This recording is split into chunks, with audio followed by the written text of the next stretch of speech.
Shalom everyone, and this week we are talking about Parashat Yitro, which is the story of Mount Sinai revelation, two tablets, the apex, the peak of the whole five books of Moses.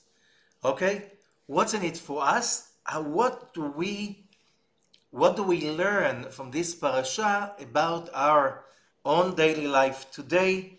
And of course, every parasha has a message that is for today, and we can always ask what's in it for us today. So we start the parasha with chapter 18 in the book of Exodus, verse 1. וישמע יתרו כהן מדיין חותן משה את כל אשר עשה אלוהים למשה. And Yitro, Jethro, the priest of Midian, father-in-law of Moses, heard, and in Hebrew the word "and he heard" is coming first.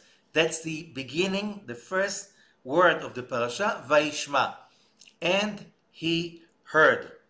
Okay, all what God did to Moses and Israel, his nation, that God took Israel out of Egypt. Okay, so what is Yitro is doing?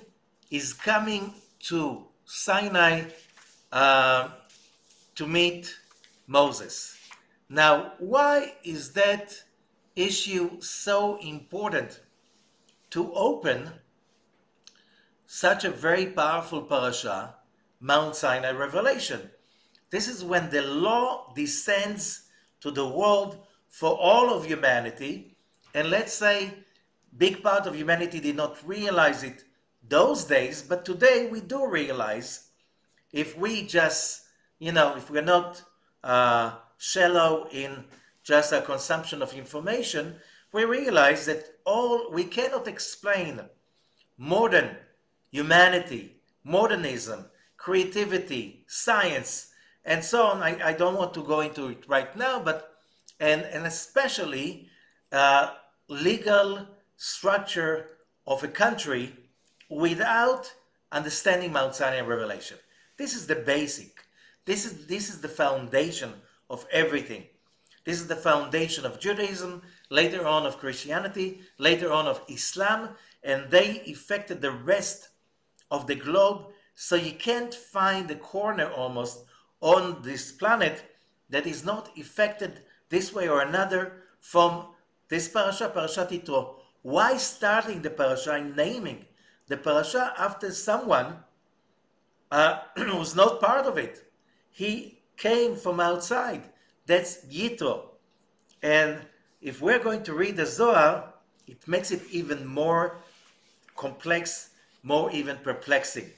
Because Yitro was not just the spiritual leader of Midian. Like, who heard about Midian? Midian was somewhere in the desert, bunch of tribes, idol worshippers. Like, why do we have even to remind them? But the Zohar is saying something amazing about it, and that will connect the story of Parashat Yitro with the previous parashot.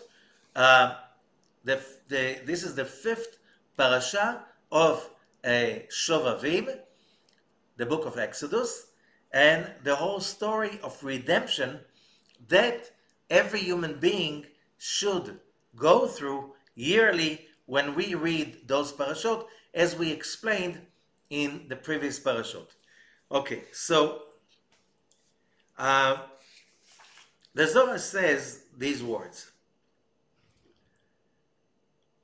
Verse 9 in the Zohar Parasha, Perush Hasulam commentary, verse 9. תחת זה ברזה דקדושה יהיו מלך וכהן ומשמש תחותי. בין לעילה בין לטאטא אית מלך לעילה דיו רזה דקודש הקודשים ויהיו מלך לעילה ותחותי אית כהן רזה דאור קדמה דקה משמש קמי ודיו כהן דיקרא גדול סיטרא דימינה. Come and see.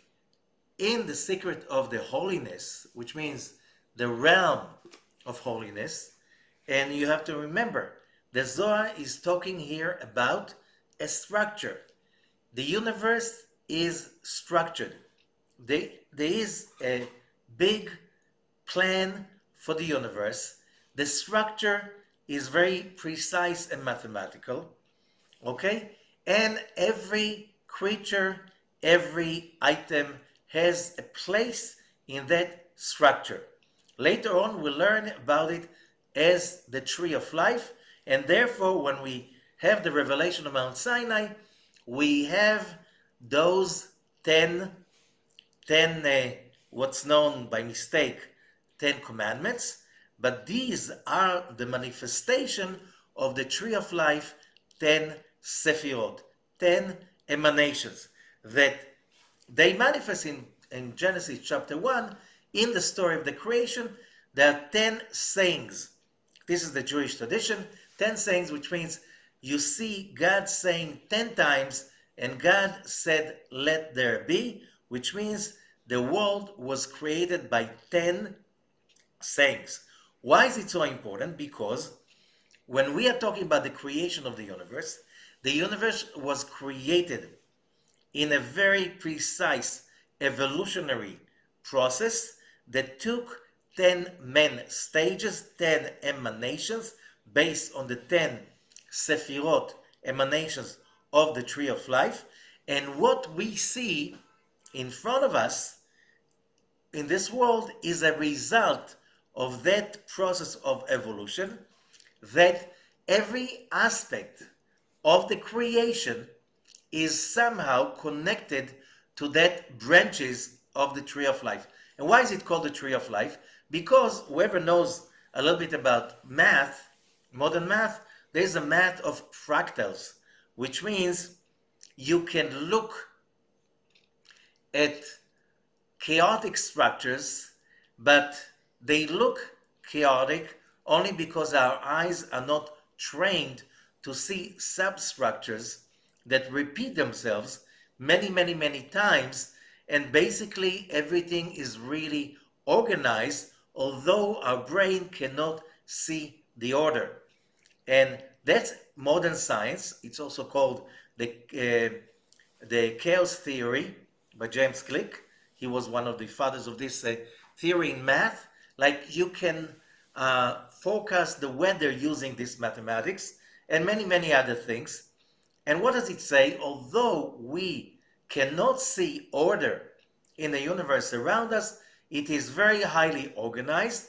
And if you understand the mathematical structure, you can predict the behavior of huge masses of anything from molecules till people.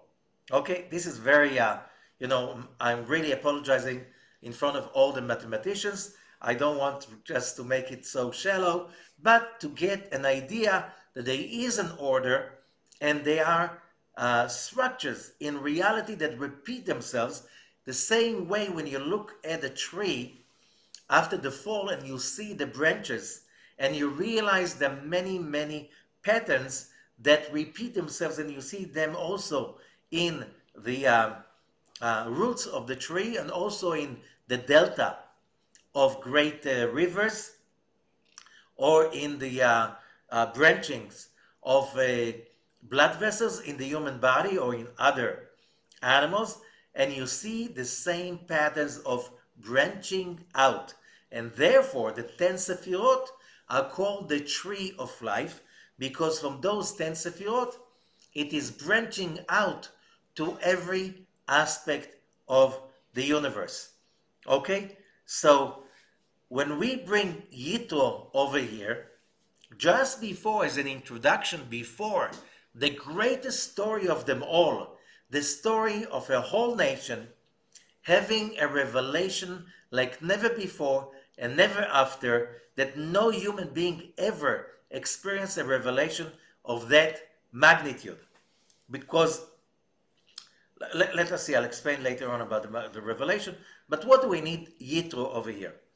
So, first of all, the Zohar is teaching us there are structures. This universe is very highly structured. And what does it mean? As modern mathematics is teaching us, The fact that you do not see the patterns does not mean they don't exist. It means that your brain is not trained enough to see the patterns.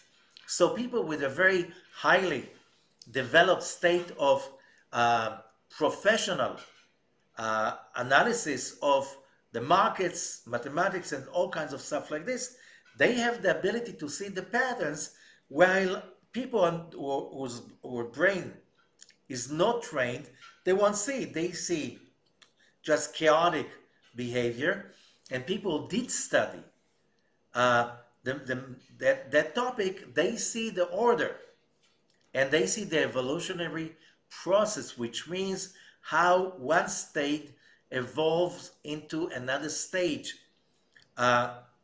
If you're talking about weather, economy, people's emotions, and so on and so forth. And that's why people need to study in order to train their brains to understand those patterns. Okay?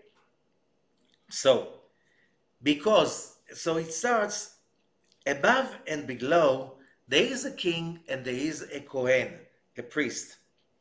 The king above is the Holy of Holies, which means the source of the radiation of the energy of life, sustenance, and all what is bliss. Okay? And that's called the king. And he's the upper king.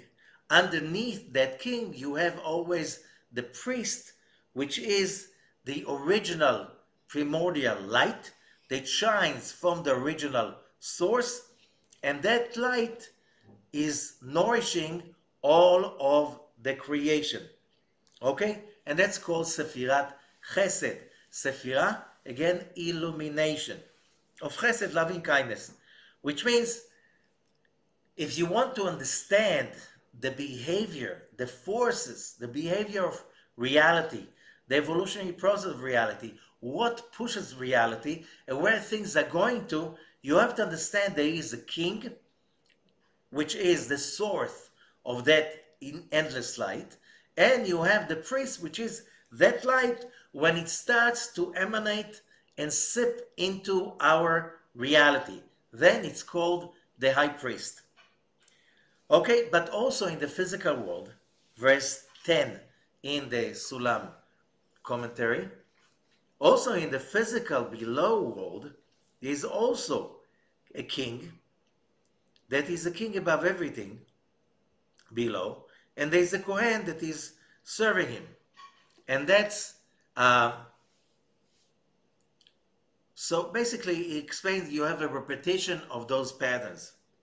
However, in the Sitra Achra, Sitra in Aramaic means side, Achra means the other side, the dark side. The other side and the dark side exist in order, as we learned in the previous parasha of Beshalach. If we do not have obstacles, challenges, all kinds of shells and forces that prohibit or prevent us from achieving our needs and our desires, there's no worth and no meaning to achievement. The whole meaning of achievement is how challenging was it? How much did I have to go outside my box in order to create that achievement? The greater the exodus outside the box, the greater the transformation, the harder it was, the greater is the inner, personal, private reward. I'm not talking about what other people appreciate in me, okay?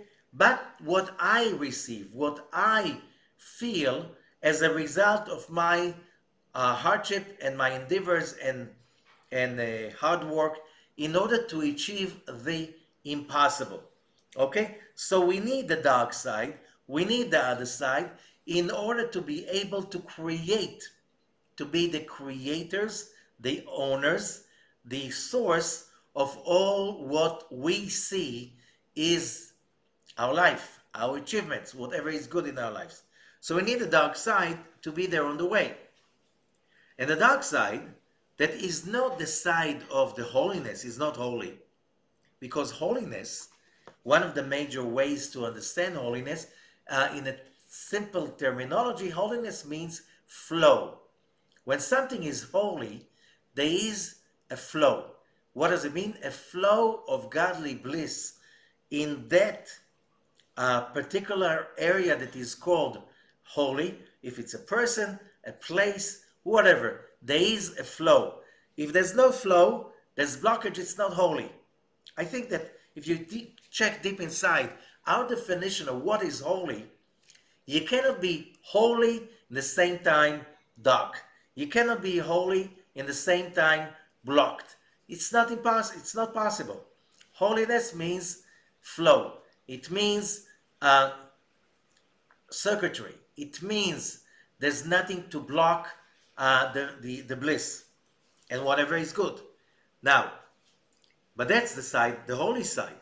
But in the dark side, as we said, we have also a king, and it's called also an old and foolish king. And what is it? The evil inclination. Every human being should have an evil inclination, because if you do not have an evil inclination, you're not human. Maybe you're an angel. Maybe you are God. No, you're not. Okay? You're part, you're a spark of God, but without the evil inclination, you're jobless. Jobless because, without overcoming the dark side, what are we here for? Everything was given to us for free in the beginning. We didn't want it this way. We wanted to earn it. We wanted to get it on our own. Okay? So we need the dark side in order to create the process of ownership and basically combating, fighting what? The real enemy, which is our own dark side. Okay? And this dark side is called an old and foolish king. Why it is a king? We know who controls most of our thoughts and our words and our behavior, emotions, most of our lives. For most people, that's a dark side. Most of our emotions are somehow either greedy, angry, jealous, all of those emotions that belong to the dark side, not to the light side. All of them, what do? They block the flow. That's why they are unholy. That's why in Hebrew, tameh, which means not holy, is also the same, coming from the same word, atum, which means blocked. If it's not holy, it means that it's blocked, so there's no flow. Okay, so why it's called old and foolish? Because we are born with the dark side immediately as we come to this world. And the Zohar says, what is the proof? You see that in the animal kingdom, the young ones, they know exactly how to run away from danger, especially from fire, heights and stuff like this. And you can see it, they're just born and already know how to deal with danger. While human babies, they are the opposite. They are like chaos machines, and they are drawn to anything of chaos and danger in no time. And the parents must invest a lot of time and effort and energy in order to prevent their little kids from getting involved in really dangerous situations. So the Zohar says, what is that? This is a proof for the existence of the evil inclination. The fact that a calf or a kitten or a puppy, they will never risk their lives too much. Well, although you see little kids, they do exactly the opposite. They run into fire, little kids. Little animals run away from fire. So that's why, this is the answer, why the evil inclination is called old and foolish. It is old because we are born with it, and the good inclination is coming in to us only on our bar mitzvah or bat mitzvah, okay? And that means that the first years after Bar Mitzvah till 20, are the most dangerous years because we are trying to harness the bull, which is the dark side, which is our animalistic inclinations, dark inclinations of all of those either. So you see in this, Rabbi Ezekluria is teaching us that those years of the teens, what we call teenagers, till 20 are very dangerous because we are trying to find out, who are we? Do I identify myself with my dark side, with my selfishness, anger, envy, all kinds of dark emotions, unholy emotions, or do I associate my true self with my soul, which is much higher?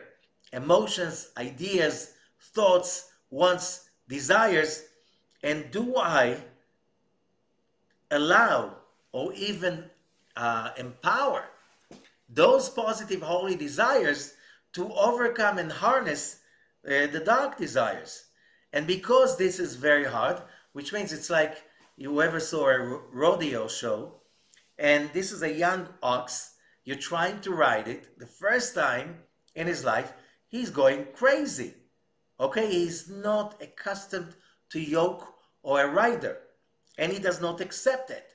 Same thing it happens to young people in their teens, which means the good inclination, the real true self, the holy soul, is coming into the body, trying to take control, and the ox is going crazy. I want to be hateful as much as I want to. Nobody will tell me not to be hateful. Yeah, so now do you understand why it's called a foolish king? Because everybody knows in modern psychology that hatred is destructive. It is poisonous. Hatred destroys your physiology, destroys your IQ, destroys your functionality and health. Okay? Anger does the same. So all of those dark emotions that are selfish, childish, and very small, they are basically foolish because we don't gain any real gain out of them, just damage. So that's why it's called an old and foolish king. Now, בסוד הדבר, verse 12, בשעה שמלך הזה וכהן הזה דסית רחה נכנעים ונשברים, אז כל הצדים האחרים נכנעים ומודים לו לקדוש ברוך הוא. In order to have our thoughts, our logic, our feelings, all of that, thoughts, logic, feelings, emotions, they are not spiritual. They are still part of the physical body, or the lower nefesh, the part of the soul that is basically responsible for the survival of the body and the continuation of our DNA. So we procreate and we have children, and our genes are not coming to extinction. Okay? This is the lowest. However, these forces, in order for them to recognize who is the real king, who is the real priest, we need to break the dark king and the dark priest. Okay? How do we do that? So we had in this, till today, we see in the beginning of the 6 weeks, we are today in the 5th week. Okay, Parasha Yitro is the 5th parasha of the ShOVaVIM TaT. So in the beginning, when Moses comes to Pharaoh, the representative of the dark side, and Moses says, let my people go, and Pharaoh says, who says so? And Moses says, Hashem, the Lord of the universe, he sent me over. And Pharaoh says, I don't know Hashem, he doesn't exist. And we explained it. Pharaoh was the representative of the dark side, the body side. That's why in Hebrew, Paro is the same letters of Ha'oref, the hard neck, okay? And Hafra'ah, disturbances. Okay? So Pharaoh represents the dark side inside each one of us. In the beginning of every cycle, he is in total denial. There's somebody else but him. Okay? He is in total denial. There's a good inclination. There is a God. There is a force. He is just the power. As it says about Pharaoh, I created the universe and I created myself. Therefore, I'm a God and I bow down to no one. Okay? So, I'm the king. What happens? After 10 plagues, Pharaoh falls down to the ground, kneels down, and he's asking the Israelites to leave. And that's why Parashat Beshalach, last week's parasha, starts with Vahi Beshalach Paro et Ha'am. And it was in the time that Pharaoh is releasing or sending the nation away. And we said in the beginning, when we speak about the children of Israel, we're speaking about the forces of the soul, the holy sparks of the soul. So when does Pharaoh sends away to freedom the forces of light? When he's beaten up. And we explained that when a person is totally beaten up and is totally exhausted physically, by doing something good for others, you can see and feel how the soul is starting to rise, ascend, and bloom. Why? Because the physical body is exhausted. You need to exhaust him so he sends you to freedom. Okay? And this is a very important concept. This is a highly important concept. Why is it? Because it teaches us that in the beginning, our evil inclination, our dark side, of course, he won't recognize even the existence of holiness and good inclination. He's in total denial. There's something else but his selfish highness. Okay? Every human being is structured this way. Since we're little kids, someday we have to outgrow that state of mind. Otherwise, we start receiving what? Plagues. And the plagues in Hebrew, it's makot. Makot means to be beaten up. Okay? Hits. Plagues are, in Hebrew, it's simply makot. When you beat your dark side by simply exhausting him, doing service to others, learning spirituality, and always going to something that is taking us to a higher level of thinking and frequency, then we exhaust the body. When we exhaust the body, he sends the soul away. So, last parasha, Vayi Beshalach Paro et Ha'am, okay? When Pharaoh is releasing or sending the nation away, sending them away, okay? That's a very important thing.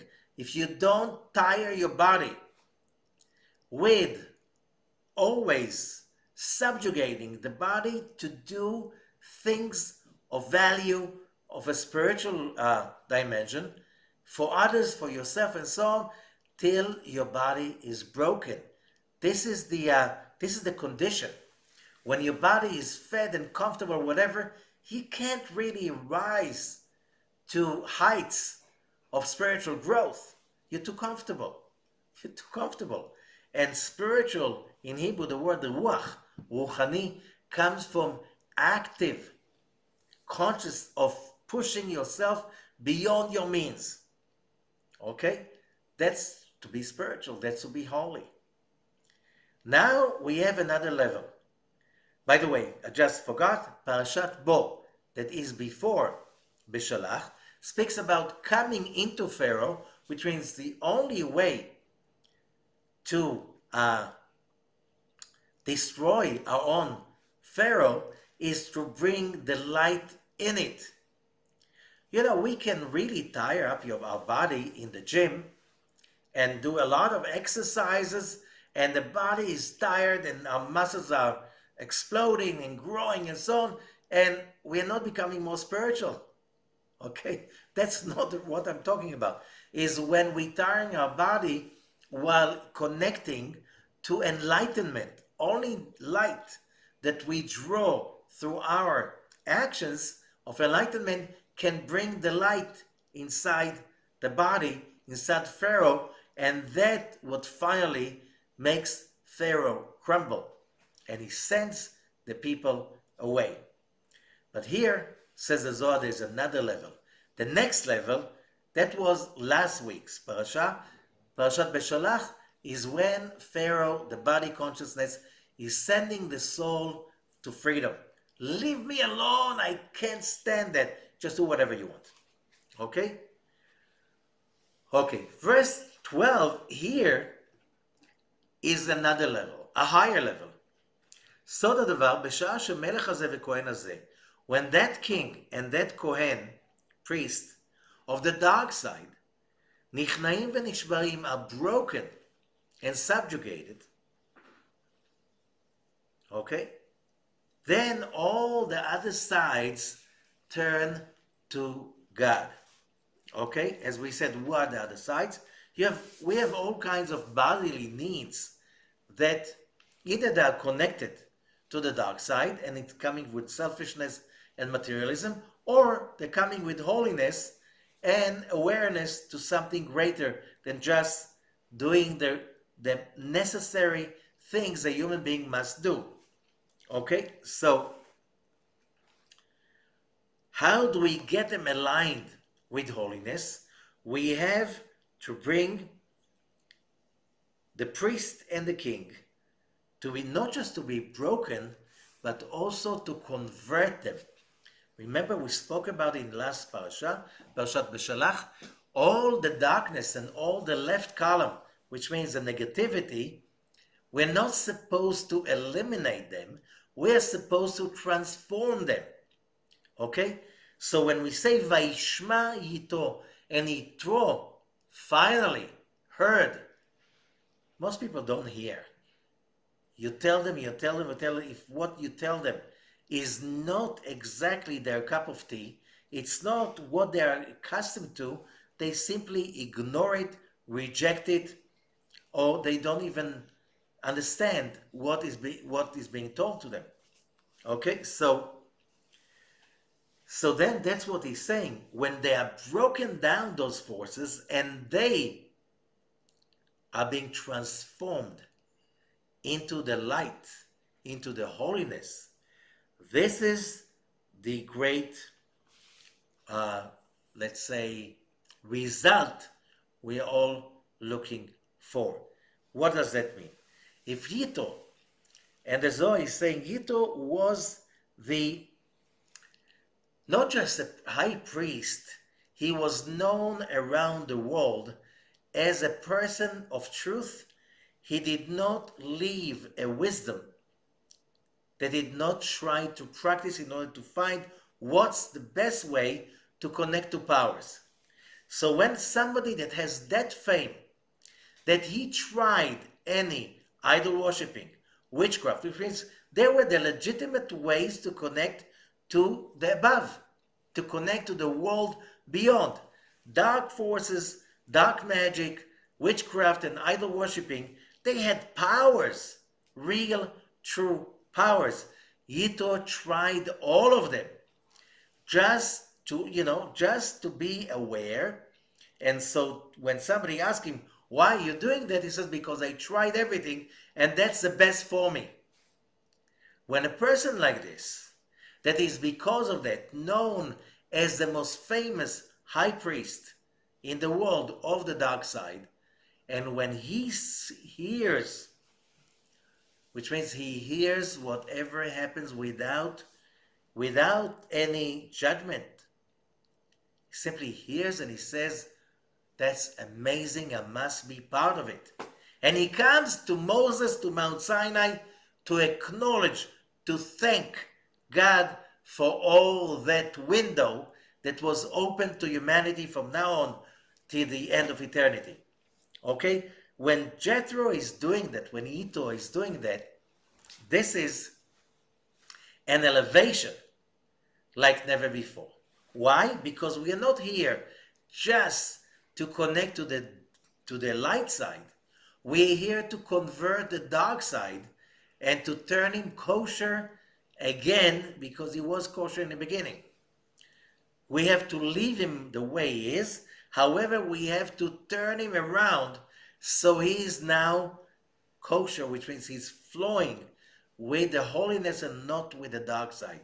When that happens, that is the highest level of ascension you can get. Why? When a person, let's say he meditates, okay, and he can somehow disassociate himself from any darkness, and now he flies to very high realms of spiritual awakening. Okay, this is beautiful spiritually.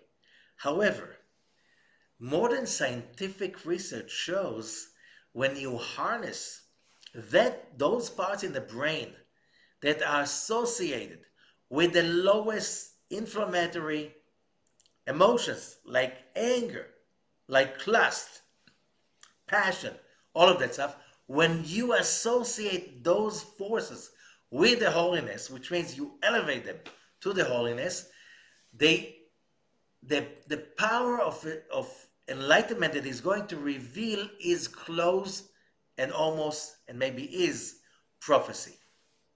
You can't get prophecy just by sitting there and relaxing yourself. No, you have to take your own Pharaoh, your own Yitro, and you have to harness them, transform them, join them, and then let their power, intense power of desire to receive, be harnessed to the desire to receive for the sake of sharing, and then push the whole thing forward. This is a very powerful secret.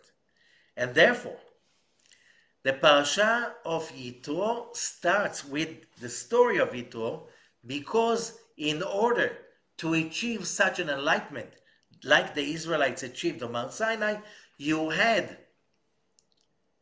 to create a Yitro, which means somebody who was so much into the darkness that now he followed the procedure, the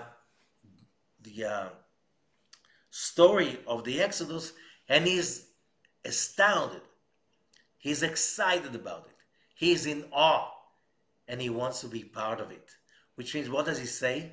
All what I did was a mistake. All what I was teaching, that was also misleading everybody. I'm right now transforming myself to another system whatsoever that is structured differently, because I got it finally. Whatever I did before was based on the wrong thing. Okay, so you need, in order to get the epiphany, the revelation of Mount Sinai revelation, you need, first of all, to have the agreement of your own dark side.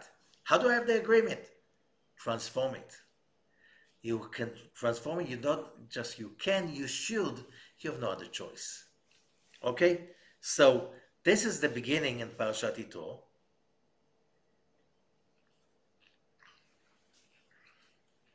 And then we're coming, I won't go too much into it, but the first part is also about creating, which is also a very important aspect, since we know that power corrupts, and absolute power corrupts absolutely, and even the greatest pro-democracy fans or experts, or let's say leaders, the moment they are being given, handed over unlimited power, that unlimited power will be so much fun in the beginning, but sooner or later it will turn into the highest levels of corruption. In order to prevent that from happening, Yitro is telling his brother, son-in-law, Moses, you cannot judge the whole nation. First, let's say you are very pure. No one is purer than you are, and you are so humble. No power is going to corrupt you. Let's say there's one person, but nobody else is capable to be in that place, and therefore you must have a system that shares the power. That every group of 10 people have one leader. Every leader has a group also of people that supervise him and give him feedback. And each group of leaders have their own leader. And he's part of another group of leadership all the way up to the top, which means everyone is always under constructive criticism. Okay, that's the only way you create a society that is steady enough, productive enough to be able to create evolving spiritual people. And also in every society, the moment you give someone powers without any ability for anyone to criticize it, to expose it, to give any kind of a report to, sooner or later, it doesn't matter how democratic is your country, the moment the person has a power without criticism, the story is over, because people are very weak. And therefore, the system is that everybody supervises everybody. Not everybody, like one person supervises everybody. No, but at least you have a supervision of the people above you, the people that are your peers, and the people below you. And you always have this interaction of feedback, and that's how we spiritually grow. And of course, that will affect our honesty, professionalism, and all our abilities in all what is called our career. But now we have to come to the Mount Sinai revelation, and I want to open over here a very important concept, which is the pinnacle of this parasha. Chapter 19, verse 1, בחודש השלישי לצאת בני ישראל מארץ מצרים, on the third month from the exodus of the Israelites from the land of Egypt, on that day, which means the month of Sivan, first day of Sivan, באו מדבר Sinai. They arrived to the desert of Sinai. וייסעו מרפידים, and they traveled from Refidim. ויבואו מדבר Sinai, ויחנו במדבר, and they camped in the desert. ויחן שם ישראל נגד ההר, and Israel camped over there in single tents in front of the mount.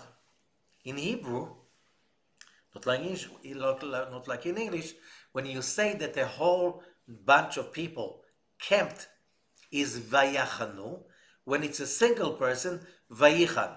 Here, the grammar is vayichan, Israel, that Israel camped as one person with one soul. Okay?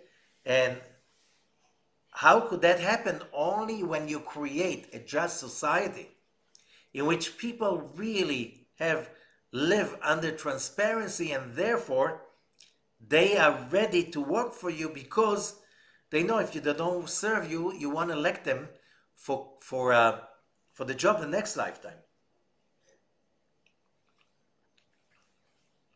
I'm sorry, the next round. So, and Moses went up to God, verse 3, chapter 19. And so we starting the story of the revelation. But I want to concentrate on one very important thing. As it says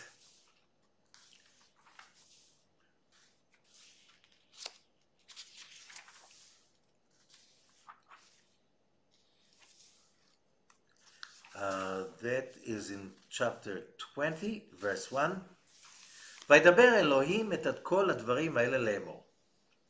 And God spoke all of those things, saying, okay? And here come the 10 דברים, דיברות. In Hebrew, 10 utterances, 10 speakings, 10 sayings. How did that become 10 commandments? Okay? This is a very important thing. We have to understand that religion, especially, religion the way we know, developed during the Dark Ages. And what was that religion about? Dark Ages.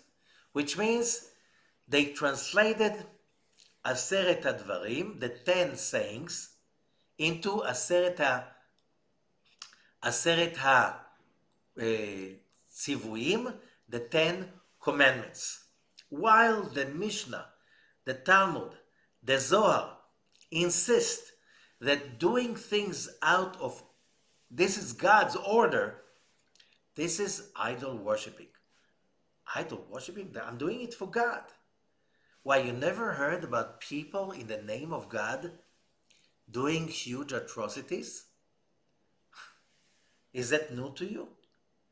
This is like the age of religion is the age of atrocities that were done, committed in the name of religion, in the name of God. How would I know that it's not in the name of God?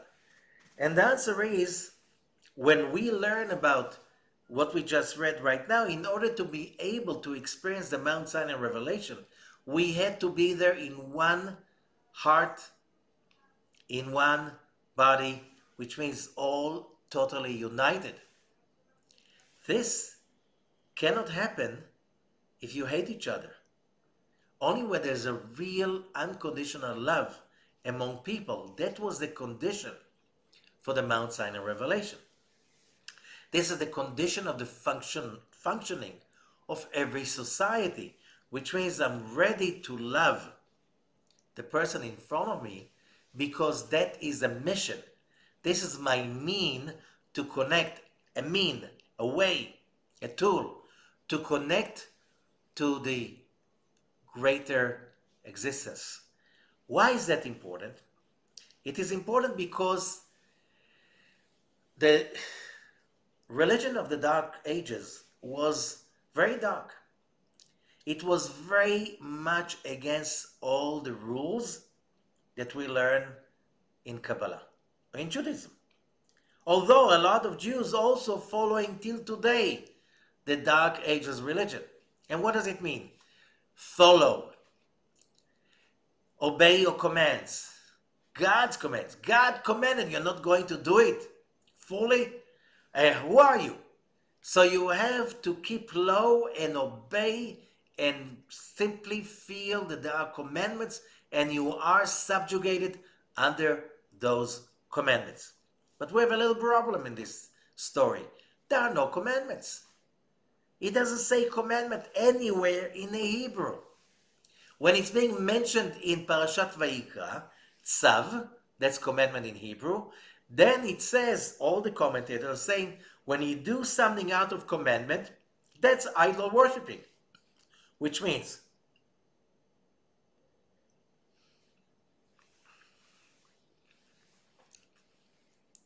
which God do we serve when we do not steal? Okay? And it looks like this is not so simple as we think, because not discussing it, let's say in high school, elementary school, at home with our parents, or in society, doesn't mean that it doesn't affect us. It's a very high value. And we see when people cheat and steal, society, economy, everything falls apart. You look at a country that is corrupted, and when there is an earthquake, buildings will fall in masses. Why? Because somebody gave some bribery to those officers who were supposed to make sure the code of building is being observed. So it was cheaper to build the building, but now, after the contractor made the money already, years later, there's an earthquake and the building falls apart, collapses, because somebody corrupted and allowed somebody else not to build by the code. So when we say stealing, so what? If I stole from rich people, they won't notice. Okay, I didn't steal that much. No, but when the Torah says do not steal, it covers all ways of stealing and corruption. Why is that so important? And the new thing that is very important is not as the Dark Ages religion was trying to brainwash people with what? Let's go back to the creation and I'll explain. In the creation, it says, and God created Adam in his image. And we know that God does not have a physical image. So what kind of image we're talking about? We learned we're talking about the image, a mental image of a creator. Mental image of the creator means that you are independent, which is no one can make you happy. It's only your own hard work can bring you to the feel of success. And when you are not allowing anyone to brainwash you, but your connection to godliness, to happiness, to light and enlightenment is individual and independent, and no one can take you away from it. That's one aspect of being a creator. The other one is creativity. Creativity is all the kinds of work you're taking in order to achieve that godliness. And sharing, you share because you want to fit to the frequency of the creator and the sharing. And therefore, you don't give people because strings attached, which means because you want them to be nice to you. You share with people because you know this is the way to tune my frequencies to a place in which they can align with the tree of life. Religion of the Dark Ages was exactly the opposite. First of all, you're not independent. You are subjugated to the laws. And how to suppress the creativity? Simply, you're not supposed to test, study, and understand the rules of the Torah, the rules of the Creator. You basically have to follow blindly, not using your brain. And you have to have all the time guilt that you were born in sin, you live in sin, you'll die in sin, and you'll never be able to be redeemed. How can you be a creator this way? Okay? And the third thing about sharing, we will tell you how to share and who to share with. And usually you share with us. Okay? So, which means with the religious institution. That means that it became the ultimate regime of betraying the Torah. Because when we read what happens on Mount Sinai, it says so clearly, it's embarrassing. Verse 342 in Zohar Sulam Parashat Yitro. תנא, אמר בי שמעון כתיב וידבר אלוהים את כל הדברים. וידבר בגין להכרזה מילין, דתנא בשעתה דקודשה בריחו יתגלי, ושרי למללה, עילאים ותתאים התחלחלו ונפקו נשמתון דישראל. When God started to speak on Mount Sinai, the upper and the lower worlds started to shake. ויצאו נשמות ישראל, and the souls of Israel went out. It was an out-of-body experience of all the souls, of all those 600,000 people standing on Mount Sinai. ולמדנו מילה היא הייתה פורחת מלמעלה למטה ונחקקה בארבע רוחות העולם. Every word that came, the word was flying around. There's a call, like it's animation, okay? Fulfilled with the upper dew, bliss of light, coming down around the souls of every person of Israel, and then engraved on the tablets.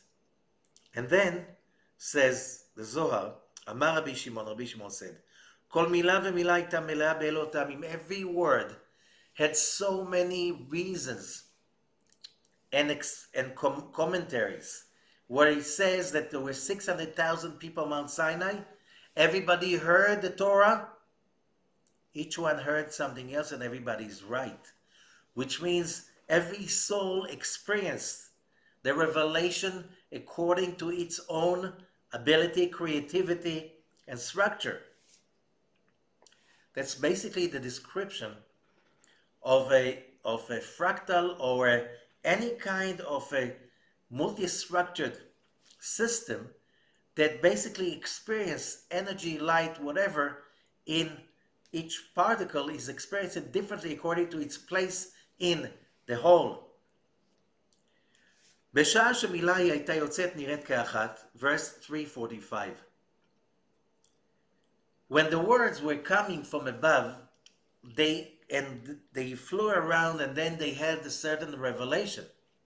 When they are being engraved on the tablets, you could see a tree coming out from that, like, sparks coming out. A tree of sparks is coming out from that place of engravement. 70 branches will come out from every word. And from each branch, 50 minus 1 branches came from each one of them.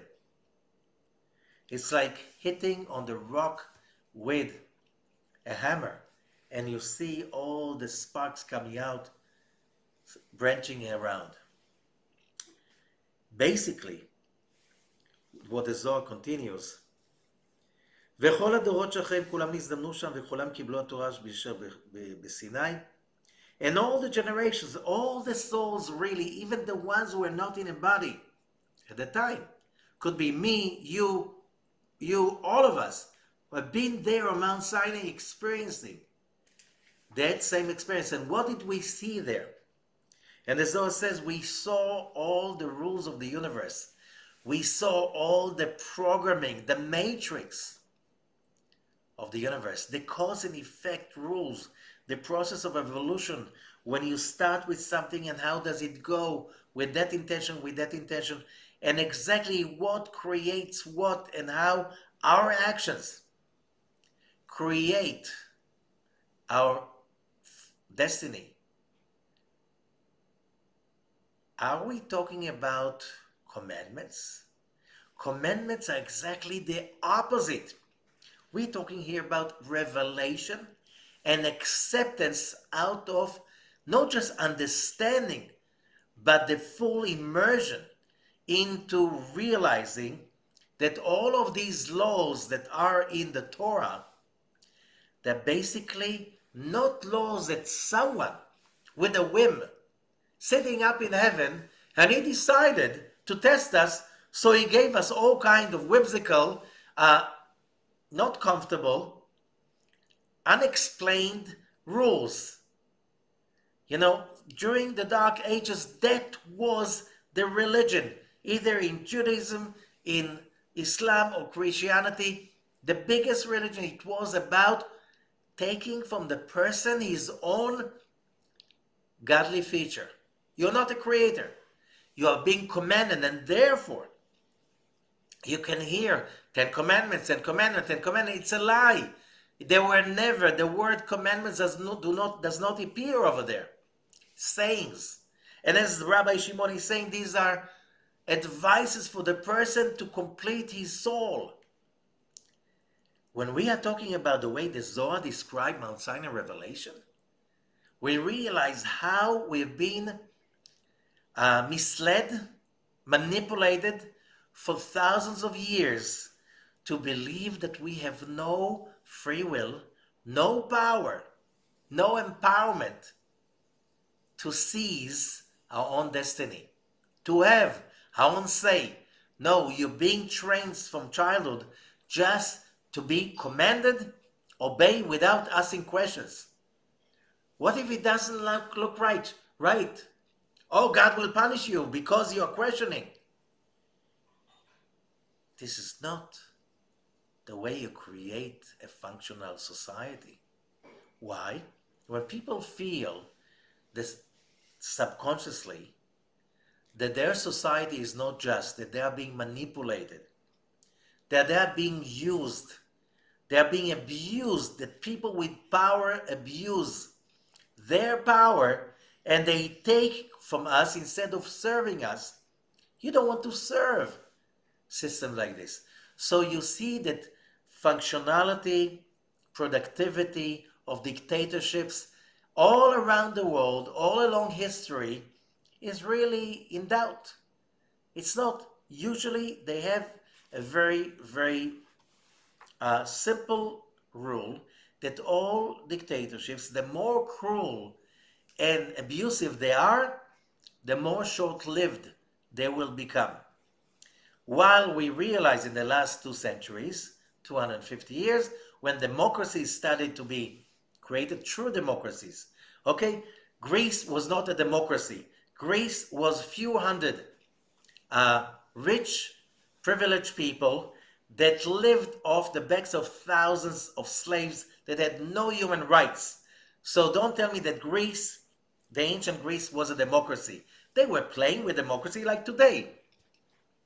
People are privileged and they have the money and the power and they get the budgets and so on, and they play with democracy. Well, really, the message is to the people, we know what's better for you. Do not ever say, because you're primitive, you're not really, you're not entitled, and so on and so on. What happens to societies like this?